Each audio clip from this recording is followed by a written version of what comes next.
Ian, thank you very much for accepting to have this conversation. You might be aware that we have a conference for the district on Saturday, but unluckily you will be out of Milan, and therefore I ask you, if possible, to have this conversation to be reproduced during the conference. It's a pleasure to be with you, so thank you for the invitation. Thank you very much. My first question is on polio. I know that polio is your preferred subject, but my question is, COVID-19 has proven that vaccination is very important for the future.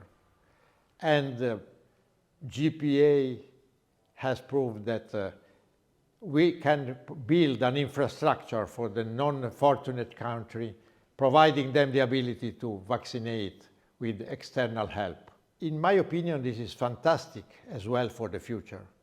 And this is probably the best second heritage of polio now. Can you comment on this?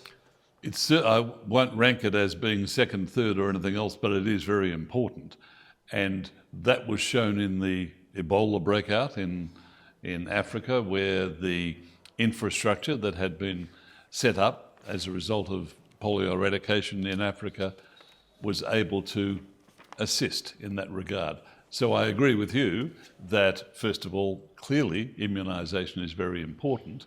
And I think our efforts on polio, combined with the result that the public saw with COVID, means that immunisation is recognised as being important, and particularly in the developing world, Rotary has shown the way with polio. And I'm sure that we will keep this value and infrastructure alive for the future. Absolutely, and I know that governments around the world are grateful for the assistance that our polio eradication campaign has provided in providing this infrastructure. Great. Second question. Disaster recovery grants.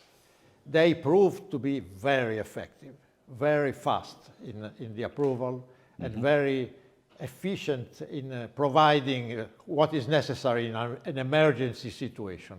But we try to work as well with global grant.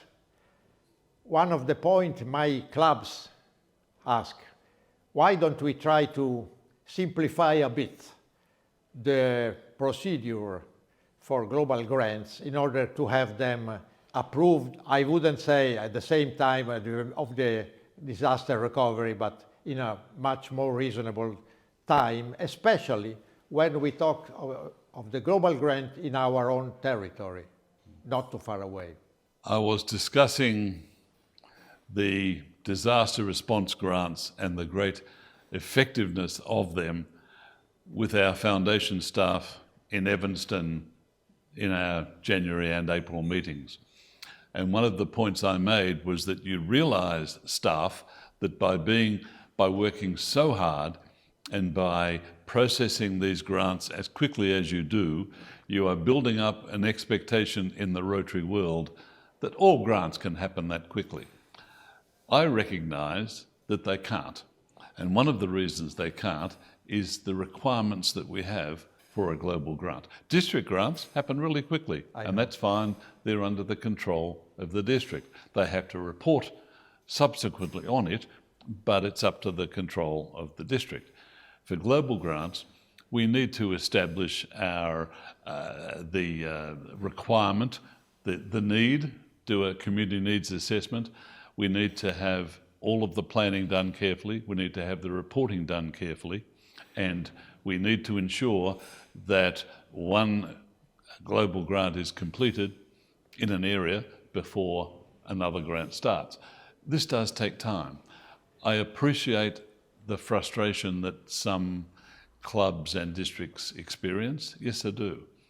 But I think the stewardship that we have in foundation grants is the most important thing that we have. It is why foundation is so well regarded, because of the stewardship, because of the low cost of administration, because of the support that is provided by Rotarians around the world. That's what makes the foundation grants so special. I don't believe we could expect much reduction on what is there now. I would, however, make the point that we do look at the time that it takes.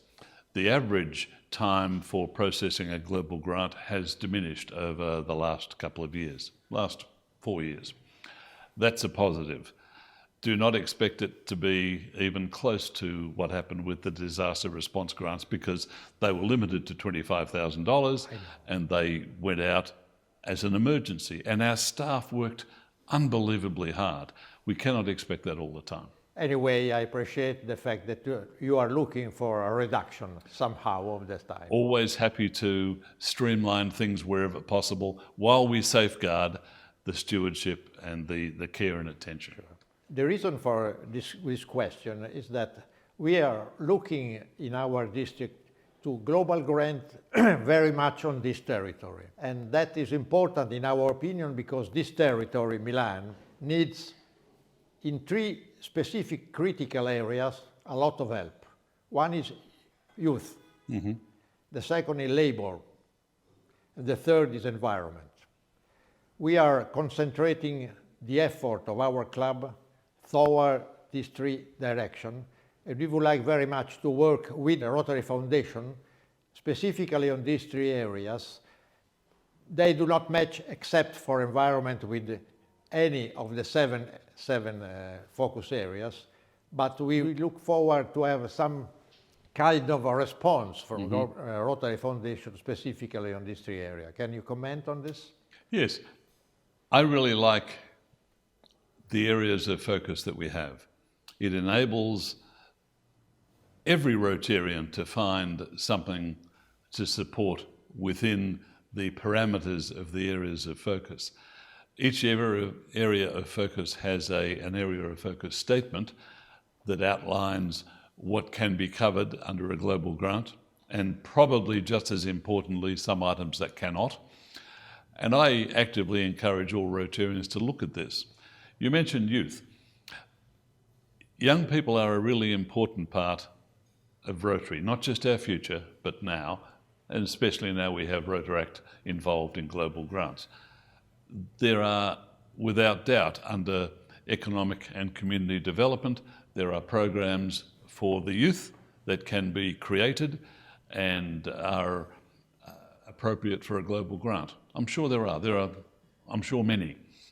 Global grants and what they do are limited only by the imagination of Rotarians. I really encourage Rotarians not to look at rules and say, why can't we? But rather to look at guidelines and say, how do we make this fit? The Rotary Foundation global grants in particular are an enormous opportunity for Rotarians to make a difference in every area. Youth is a really good one. There's nothing that says, except obviously we can't build buildings and all of those other things for all legitimate reasons, but there's a lot of things we can do for younger people within the Foundation Global Grant structure. That's very good, thank you. Another point very interesting for Italy right now is immigration. It's a subject very sensitive. We really are fighting against some situation not under control. But I would like to ask whether there is a specific strategic direction from Rotary Foundation on this. I think the simple answer is no.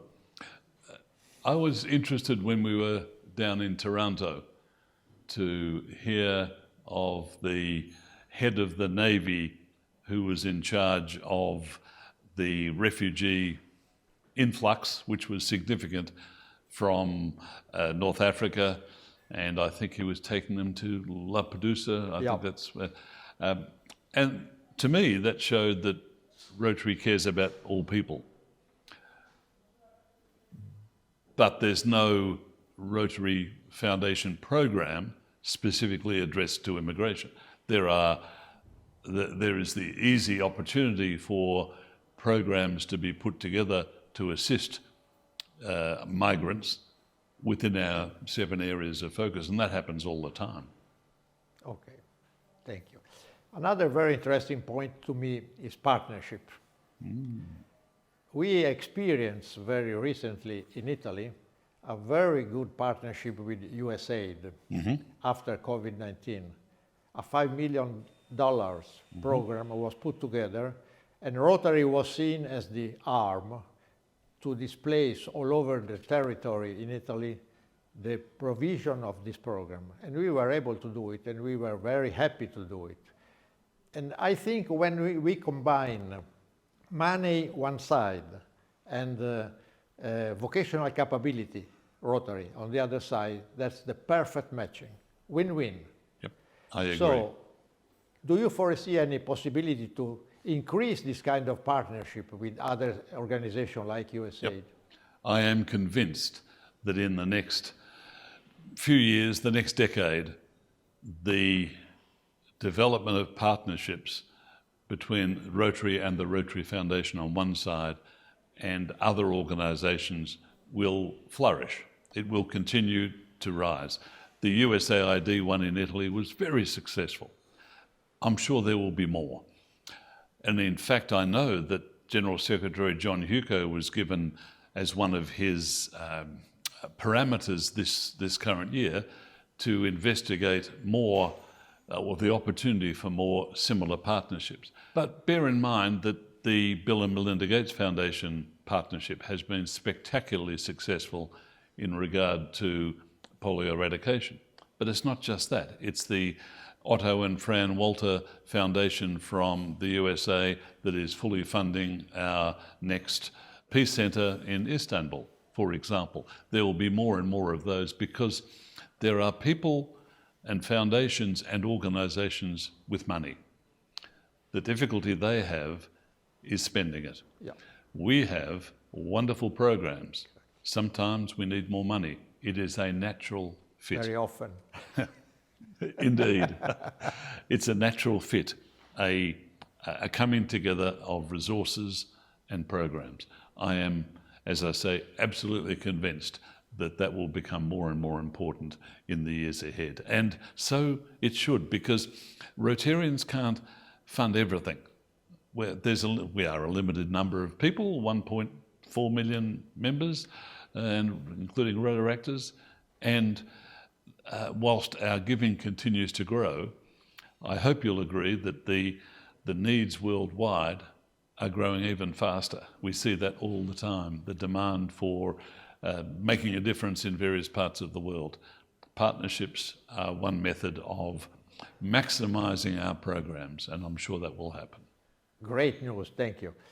Last but not least, we've been working 100 years with the Rotary Foundation now in Italy. And we believe that an Italian Rotary Foundation could be something very important for several reasons, the major of which being the fiscal capability to help the donations. Can you comment on this possibility? I am aware that there has been strong interest from Rotary in Italy for some little while for an associate or affiliate foundation in Italy. And this happens because, or it is considered by the trustees in areas where contributions are good and growing, program involvement is strong, and the net result of having an affiliate foundation will be an improvement in contributions and performance of programs. At the January meeting of the trustees, we agreed in principle to the concept of an Italian Rotary Foundation separate. At the April meeting, we firmed up and agreed that it will take place. We put in place various parameters of how this will happen, but there are more details to come. I can say unequivocally that it will happen, and it will happen within the next, northern summer or autumn. That's a very good news for me, because I will become governor July the 1st. So it all happens in a special year. Yes, that's a very good gift for you. If I may just dwell on that for a moment. I think what this indicates is the understanding of the strength of contributions and activities in the Rotary Foundation in the great nation of Italy.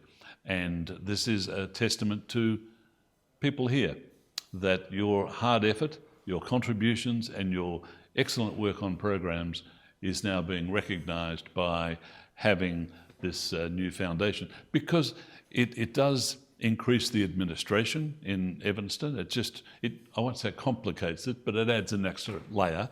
And so it's not undertaken unless it's clear that there will be a benefit. The benefit is there because of the contributions and hard work of Italian Rotarians. So bravo, and I'm delighted it falls into a particular year. Thank you very much. I appreciate all your being with us today, and I wish you all the best for your last months as a president of Rotary Foundation. Thank you very much, and it's a pleasure to talk to you and Governor Patrizia and everyone that's out there. Thank you for what you do for the Rotary Foundation. Thanks to you.